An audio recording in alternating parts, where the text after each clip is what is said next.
A man claimed he hadn't left his house in a week. So who was caught on the street cameras? The familiar hum of computer fans filled the small office as Julia West sorted through hours of street camera footage. Her eyes burned from staring at the screens, but she couldn't stop now. This story could be her breakthrough, her first major piece since joining the Chronicle 3 months ago.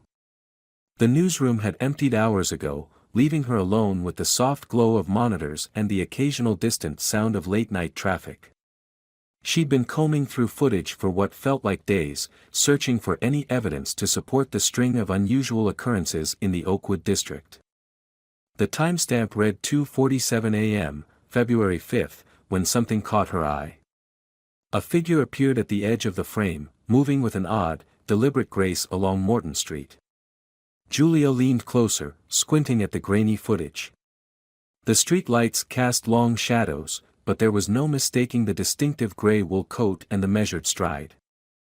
"That's impossible," she whispered, her coffee cup frozen halfway to her lips. The figure was Mr. Harper, her next-door neighbor of 3 years. The same Mr. Harper who had been bedridden with severe pneumonia for the past week. Julia had been collecting his mail, leaving it by his door every evening. His sister Sarah had been staying with him, updating the neighbors about his condition. Just yesterday, Sarah had mentioned that James Harper could barely sit up, let alone walk. Julia rewound the footage, her heart pounding. The figure's movements seemed wrong. Each step was too precise, too mechanical. And there was something else, something that made her skin crawl. The man's feet never quite seemed to meet the ground, as though he were gliding just millimeters above the pavement. She zoomed in, enhancement software struggling to clear the pixelation. The figure reached the center of the frame and suddenly, with a motion too quick to be natural, turned its head toward the camera. Julia jerked back from the screen, her coffee cup clattering to the desk.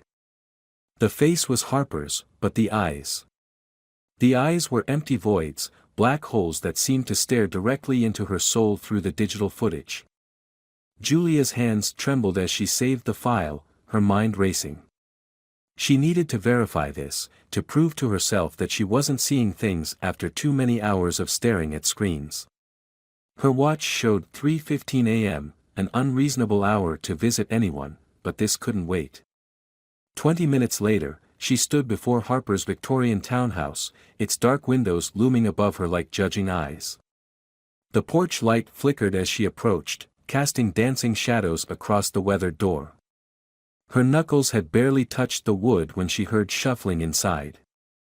The door creaked open, and there stood James Harper, pale and drawn, but undeniably present. He leaned heavily against the doorframe, wrapped in a thick robe, his silver hair disheveled from bed. Dark circles underlined his eyes, his very human, very present eyes. "Julia?" His voice was hoarse, weakened by illness. "Is everything all right?" She stared at him, words failing. How could he be here, barely able to stand, when less than an hour ago?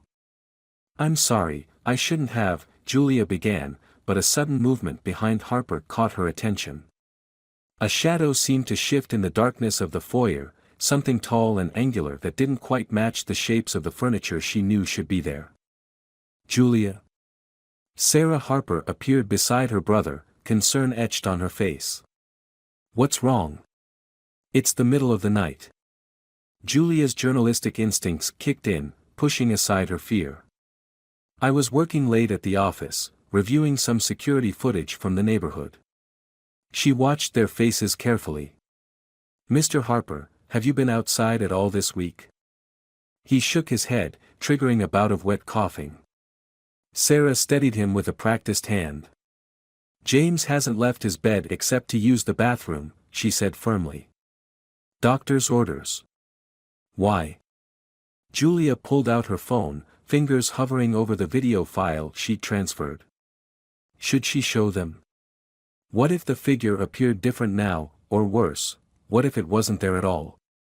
Would they think she was losing her mind? "There's something on the Morton Street cameras," she said carefully. "From less than an hour ago. Someone who looks exactly like you, Mr. Harper." The siblings exchanged a look Julia couldn't quite interpret. Was it concern? Fear? Or something else? That's not possible, Sarah said, but her voice had an edge to it that hadn't been there before. James has been in bed since 9. I've been sleeping on the couch. I would have heard him if he'd tried to leave.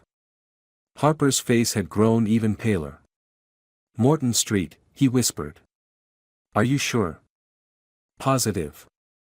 I can show you. No. The force of Harper's response sent him into another coughing fit. When he recovered, he gripped the doorframe tighter. No, I don't want to see it. Please. Julia's reporter instincts were screaming now. This wasn't just fear or confusion in Harper's voice, it was recognition. He knew something. Mr. Harper, if there's anything you can tell me about this. I think you should go, Sarah interrupted, stepping partially in front of her brother. James needs his rest, and it's very late. But. Good night, Julia. The finality in Sarah's tone was absolute. As the door closed, Julia caught one last glimpse of Harper's face. The fear in his eyes was real, but there was something else there too, a kind of resigned knowledge, as though he'd been expecting this moment. Julia stood on the porch for a long moment, listening to the siblings' muffled voices behind the door. She couldn't make out the words, but the tone was urgent, agitated. A car passed on the street behind her, its headlights sweeping across the house's facade. In that brief illumination, she could have sworn she saw a figure watching her from the second-floor window, a tall, gray silhouette that didn't cast a shadow. By the time she turned to look properly, the window was empty. Back in her car, Julia pulled up the security footage again.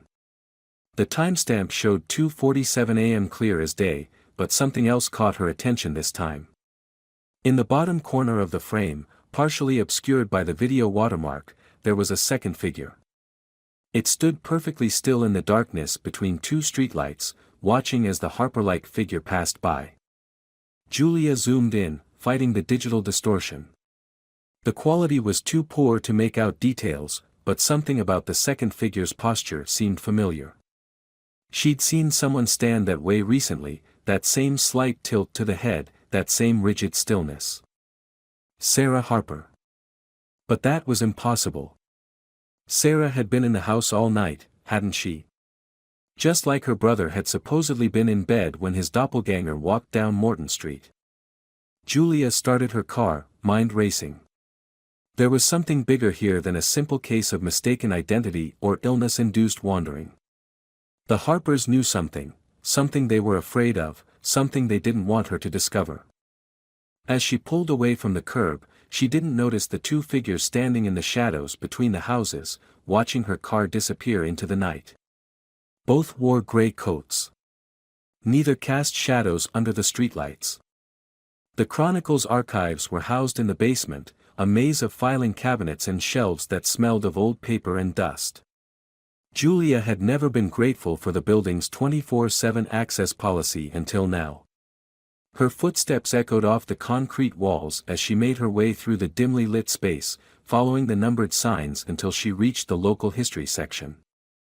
If there was anything strange about the Harpers or their house, it would be here. She pulled out drawer after drawer, scanning through yellowed newspaper clippings and faded photographs. The search felt urgent now, driven by something more than just journalistic curiosity. 3 hours and countless paper cuts later, she found it. A small article from 1987, tucked between coverage of a local election and a high school football victory. The headline was modest: Local Family Reports Strange Occurrences on Morton Street. The story detailed a series of incidents reported by the previous owners of Harper's house. Multiple residents claimed to have seen identical figures walking the streets at night, always wearing gray coats, always moving with an unnatural grace. The police had dismissed it as a prank or mass hysteria, but one detail made Julia's blood run cold. The incidents had stopped abruptly when a new family moved in, the Harpers. Julia checked the date. James Harper would have been in his early 30s then, recently married according to the article. His wife, Catherine, was quoted as saying they were excited to join the neighborhood despite the silly rumors. But there was no mention of Catherine in any later articles. And in the 3 years Julia had lived next door, she'd never seen or heard of Mrs. Harper. Her phone buzzed, making her jump. A text from an unknown number: "Stop looking. Please." Before she could process this, movement caught her eye at the far end of the basement. A figure stood in the shadows, just barely visible in the fluorescent light. It wore a gray coat. Julia's heart hammered against her ribs as she slowly reached for her phone's camera. The figure didn't move, but she had the distinct impression it was watching her. The camera app opened with an artificial shutter sound that seemed deafening in the quiet basement. The flash went off automatically in the dim light. In that brief, brilliant illumination, Julia saw something that defied explanation. The figure was there in the viewfinder, clear as day, but in the reflection of the metal filing cabinets behind it, nothing. Her hands shaking, Julia checked the photo. The figure appeared in it, but something was wrong. Its edges seemed to blur into the background, and its face was Sarah Harper's, but not quite. The features were slightly too sharp, the smile slightly too wide. Another text arrived: "You should have listened." The basement lights flickered, and Julia heard footsteps behind her. She spun around, but the aisle was empty. When she turned back, the figure was gone, but a gray coat lay neatly folded on top of the filing cabinet, a coat she was certain hadn't been there before. With trembling fingers, Julia picked up the coat. It was identical to the one Harper's doppelganger had worn in the security footage, down to the distinctive leather buttons. But this coat was decades old, the wool worn thin in places, and the inside label bore a name in faded thread: Catherine Harper. The sound of more footsteps echoed through the basement, coming from multiple directions now. Julia shoved the coat into her bag and grabbed the 1987 article, her instincts screaming at her to run. As she rushed toward the stairs, she caught glimpses of movement in her peripheral vision, more figures in gray coats, standing motionless between the shelves, watching her flee. She burst out of the basement door and slammed it behind her, breathing heavily. Through the door's small window, she could see the basement lights continuing to flicker. Shadows moved in the darkness, but they didn't look quite human anymore. Her phone buzzed one final time. This message was from James Harper's number: "Come back to the house. There's something you need to know about Catherine. And about what happened to her. But bring the coat. They want it back." The drive back to Harper's house felt surreal. The streets were empty at this hour, the pre-dawn darkness making every shadow seem alive. Julia kept checking her rearview mirror, unable to shake the feeling that she was being followed. The coat in her bag seemed to grow heavier with each passing mile, as if it were made of something denser than wool. She parked a block away from Harper's house, her investigative instincts kicking in despite her fear. The street was quiet, too quiet. No birds, no distant traffic, not even the usual hum of streetlights. The silence felt deliberate, like a held breath. As she approached the house, Julia noticed something odd about the windows. They were all dark, but the darkness seemed to shift and move, as if something inside was blocking the dim light of dawn. She checked her phone: 5:47 a.m. The sun would be up soon. The porch light was off now, but the front door stood slightly ajar.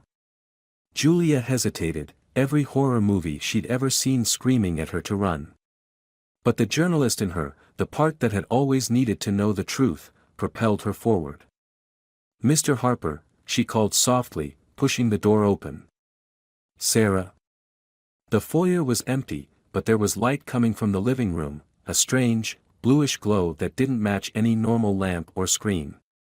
Julia's hand brushed against the wall as she moved forward, and she jerked it back instantly. The wallpaper was ice cold. She found James Harper sitting in his armchair, looking both better and worse than he had earlier. His pneumonia seemed gone, he sat straight and breathed easily, but his skin had a grayish cast to it that had nothing to do with illness. Sarah stood by the window, her back to the room, perfectly still. "You found it," Harper said, his voice different now, clearer, but with an echo that seemed to lag slightly behind his words. "Catherine's coat." Julia clutched her bag tighter. "What happened to your wife, Mr. Harper?" "Ex-wife," Sarah corrected, still facing the window. Her voice had the same strange echo. "Though that's not quite accurate either." "She disappeared," Harper said, his eyes fixed on Julia's bag. "That's what the official report says. Left the house, vanished. They searched for months. Never found a trace. But that's not what really happened, is it?"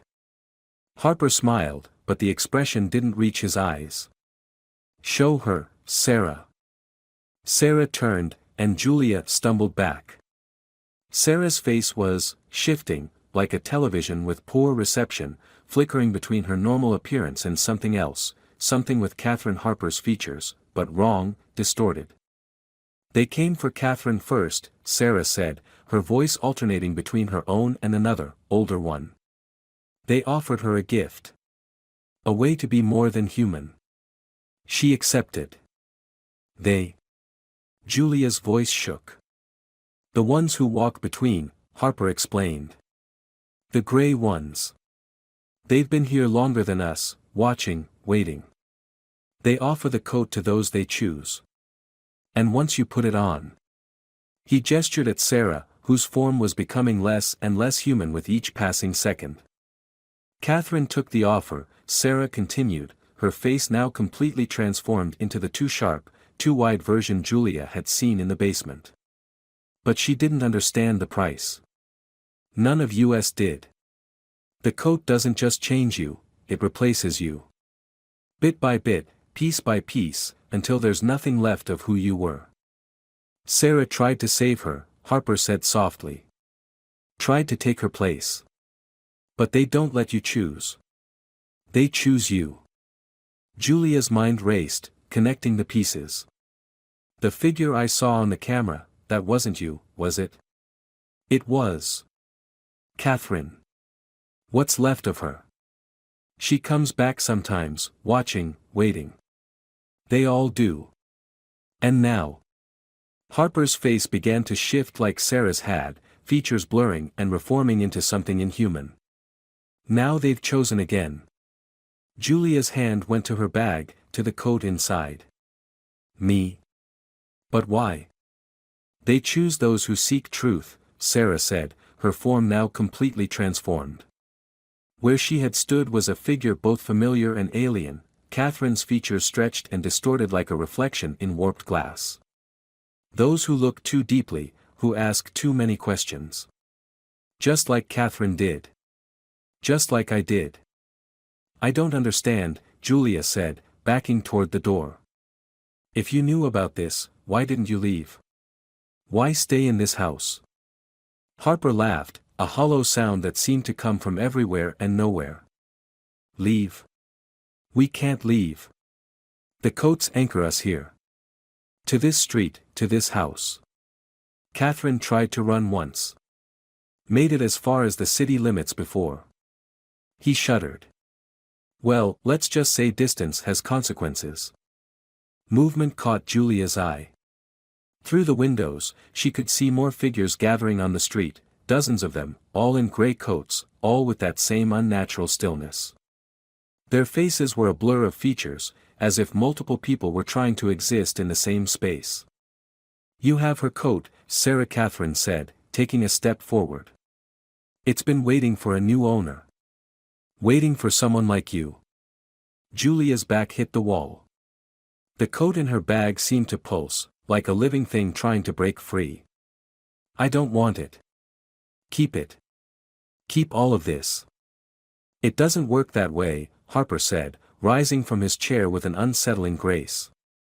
"The coat chooses. And once it chooses." His form flickered, and suddenly he was the figure from the security footage, empty-eyed and wrong. "Well, you've seen what happens. The figures outside were moving closer to the house now, their movements synchronized and fluid.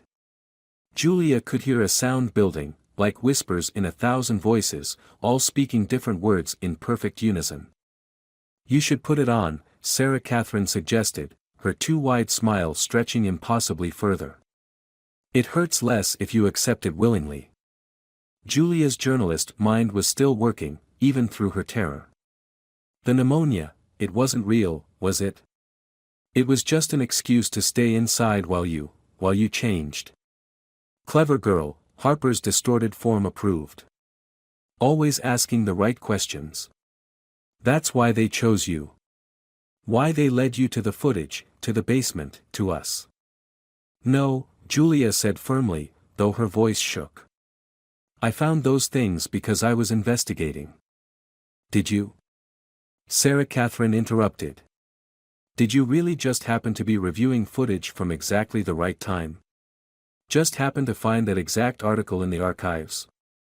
Just happen to look up at exactly the right moment to see James through your window last week, which made you curious enough to start investigating in the first place?"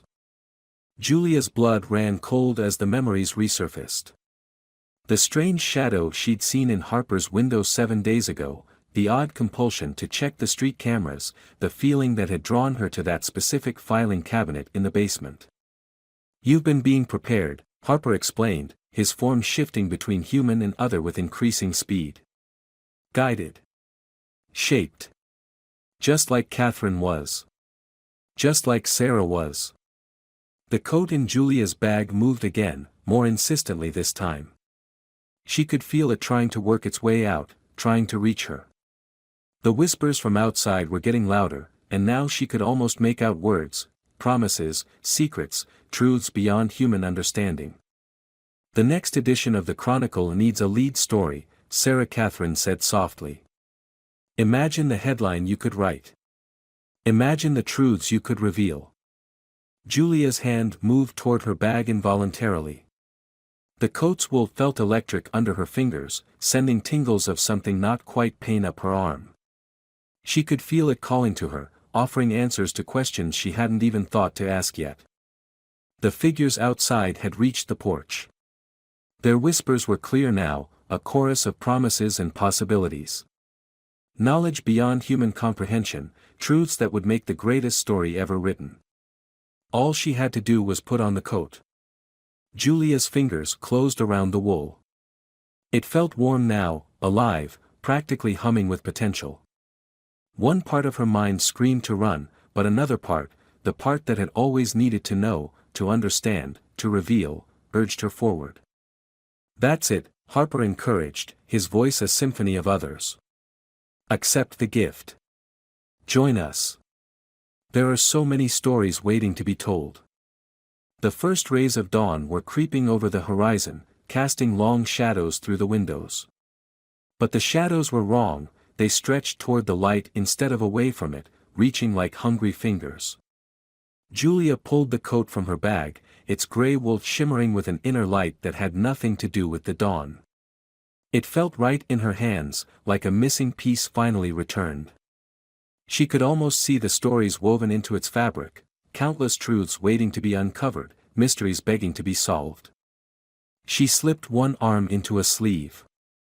The sensation was indescribable, like stepping into a stream of pure knowledge, like touching an electric fence made of secrets. Memories that weren't hers flooded her mind, Catherine's first encounter with the Grey Ones, her gradual transformation, her failed attempt to escape. Sarah's desperate attempt to save her sister-in-law, only to be chosen herself. James's slow surrender to the change, watching helplessly as his family was consumed by something beyond human understanding. The second sleeve beckoned. Yes, the chorus of voices encouraged, Harper and Sarah Catherine's voices indistinguishable from the others now. Complete the change. Become more than human. Learn every truth, solve every mystery. Julia's journalist mind processed everything with clinical clarity, even as her humanity screamed in protest. The coat was nearly on, its collar brushing her neck. One more movement and she would join them, become one of the Grey Ones, gain the knowledge she'd always sought. But there was one question they hadn't answered. "Why?" she asked, her voice steady despite everything. "Why do you need us? Why this slow recruitment, one person at a time?" The figures hesitated. The whispers faltered. "Because," Julia continued, her years of investigative instinct kicking in, "if you were really as powerful as you claim, you wouldn't need to work this way. You wouldn't need to trick people, to manipulate them, to offer them what they want most." She looked at Harper, at the thing that had once been Sarah, at the gathering of gray ones outside.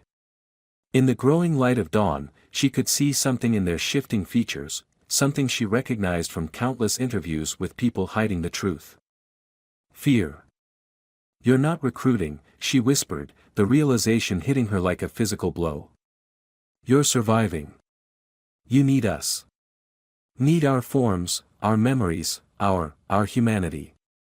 The whispers turned to hisses. Harper's form flickered violently, showing something beneath the human shape that made Julia's mind recoil. "You're right," Sarah Catherine admitted, her voice now a cacophony of conflicting tones. "We need anchors in this world. Forms to hold us, memories to sustain us, minds to give us purpose. Without humans to wear, we would fade. Dissolve. Return to the spaces between." Julia looked down at the coat, still hanging half on her shoulders. She could feel it trying to complete its work, trying to merge with her, to make her one of them. The knowledge it offered was still tempting, every mystery solved, every truth revealed. But that wasn't why she'd become a journalist. She'd chosen this career not just to uncover truths, but to share them. To help people understand their world, to connect them through knowledge, to make sense of the senseless. What good was knowing everything if you could never truly share it, never use it to help others? With tremendous effort, Julia shrugged off the coat. It fought her, trying to cling to her skin, but she persisted. As it fell away, she felt the flood of foreign memories and knowledge recede, leaving her mind her own again. "No," she said simply. The gray ones moved as one, reaching for her with hands that weren't quite hands anymore. But Julia had already turned, running for the door. She burst out into the dawn light, expecting pursuit, but none came. When she looked back from the sidewalk, the gray figures were gone. Through the window, she could see Harper in his chair, apparently sleeping. Sarah stood by the window, her face normal again, watching Julia with an expression that might have been sadness, or envy, or both. The coat lay on the floor where she'd dropped it, looking like nothing more than an ordinary piece of clothing in the morning light. Julia walked away, her steps quickening as the sun rose higher. She had a story to write, not about gray coats or shifting faces or impossible truths, but about the people of Morton Street. About a brother and sister trapped by choices they couldn't unmake. About the human cost of wanting to know too much. As she reached her car, her phone buzzed one last time. The message was from an unknown number, but she knew who it was from. Some mystery should remain unsolved. Julia smiled sadly and began composing her article in her head. She would tell the truth, but not all of it. Some questions were better left unasked, some doors better left closed. Behind her, in the growing light of day, the houses of Morton Street stood silent and still. And if sometimes, in the deepest part of night, people saw figures in gray coats walking the street with an unnatural grace, well, that was just another urban legend. Another mystery for someone else to solve. Or not.